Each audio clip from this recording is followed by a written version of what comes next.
Yep, I had a cache of bottles and cans here as emergency funds, and someone came and left a heck of a mess of broken glass, and they took the sledge I had covering it.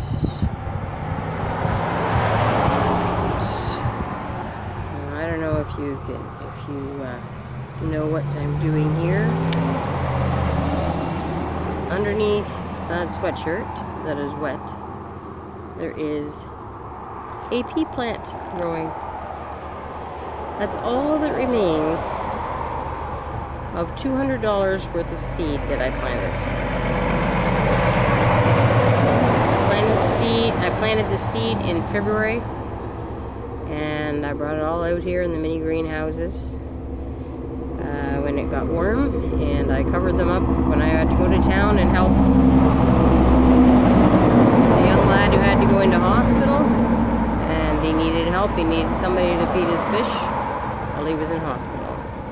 He had to be fed 3 times a day, so I went into his place and trying to help him start a little business there, selling his fish and his plants, and came back, and all that's left is one little pea plant.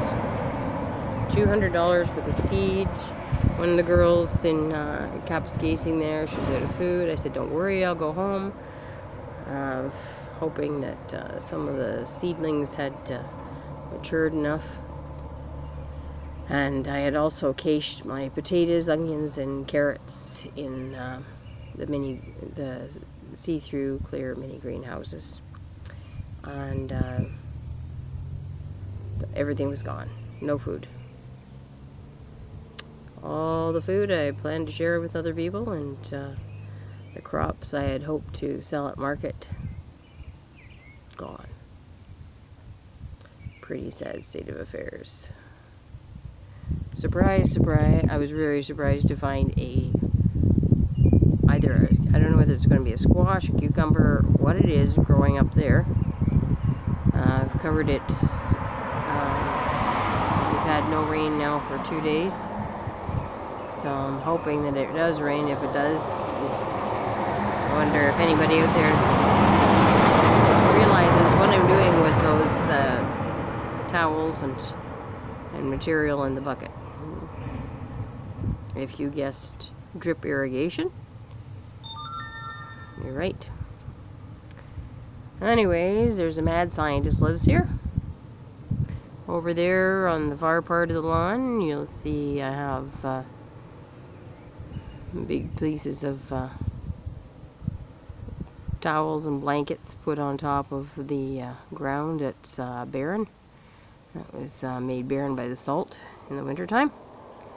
And trying to get the ground to grow again. Beside that, so we can zoom in there. So, you know, it says use what you've got. So I'm harvesting the grass seed. And while so it's local grass seed. And I'm hand picking it at its point of maturity. And while I was harvesting it, I discovered that it makes a lovely flower for white butterflies. It attracts white butterflies. So the longest ones I am harvesting and leaving the shorter ones for the white butterflies that come. Anyway, the plans were to get fill in here all up along the house, so the ground slopes away from the house, and bring it up to the level of the far porch, and level that porch with this porch. I'm gonna get I don't know whether put a ramp in here or just put a ramp at the other end and switch the door around.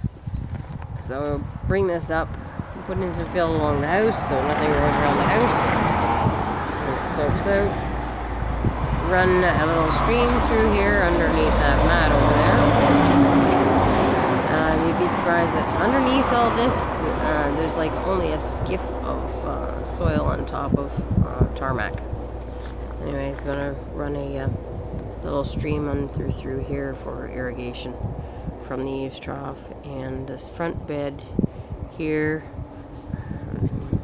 Like to plant root vegetables like turnips, so plant me a turnip and plant me some turnips and call me a root cellar, because as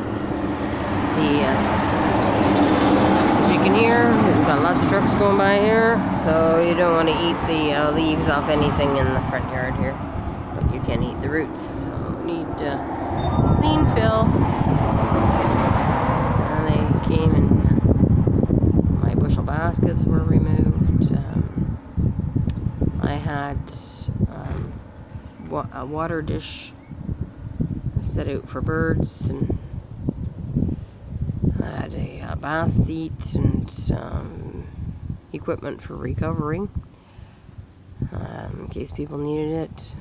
Had crutches up on the porch, had bath seat, and had a young lad had taken some crutches and put it out by the bath seat. We also had a walker there in case people came by and they needed that equipment. We had a couple of tables out here with stuff on it as well. There was